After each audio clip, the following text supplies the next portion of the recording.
আওয়ামী লীগ সরকারের আমলে জাতীয় অর্থনৈতিক পরিষদে অনুমোদন দেওয়া হয় পটুয়াখালীর গলাচিপা সেতু প্রকল্পের। কাজটি বাস্তবায়নের দায়িত্ব দেওয়া হয় সড়ক ও জনপথ অধিদপ্তরকে। এছাড়া সর্বশেষ সংশোধনীতে প্রকল্পের ব্যয় ধরা হয় ৫২১ কোটি টাকা। তবে এত কিছুর পরও এখনও শুরু হয়নি এই প্রকল্পের কাজ। আর এতে ভোগান্তিতে পড়েছেন গলাচিপা, রাঙ্গাবালী ও দশমিনা উপজেলার অন্তত ১০ লাখ মানুষ। আমরা দীর্ঘদিন ধরে শুনতেছি যে এখানে ব্রিজ হবে, কিন্তু সরকার পরিবর্তন হয়, এমপি পরিবর্তন হয়, কিন্তু আমাদের ব্রিজের চেহারা আর দেখি না। আল্লাহ পাক জানে আমরা কবে ব্রিজ পাবো। আমরা হয়তো জীবিত থাকার অবস্থা নাও পাইতে পারি, যে পরিস্থিতি দেখতেছি। আমার বয়স 50 বছর ওভার হয়েছে। আমি আর 20-30 বছর 25 বছর হইতে আমার শুরু থেকে 96 থেকে ব্রিজ সেটা দেবে রাস্তা হচ্ছে।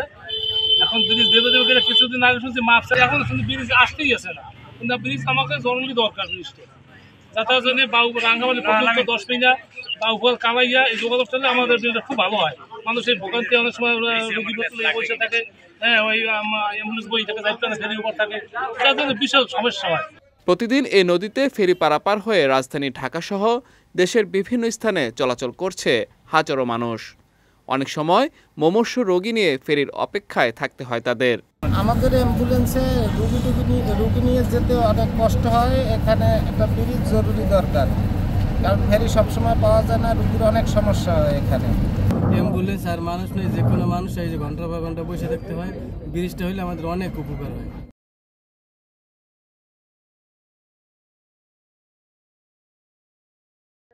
রাবনাবাদ নদীর উপর সেতু নির্মিত হলে রাঙ্গামালী, দশমিনা ও গলাচিপা উপজেলার সঙ্গে রাজধানী ঢাকাসহ দেশের সকল বিভাগীয় শহরের যোগাযোগ ব্যবস্থার আমূল পরিবর্তন আসবে।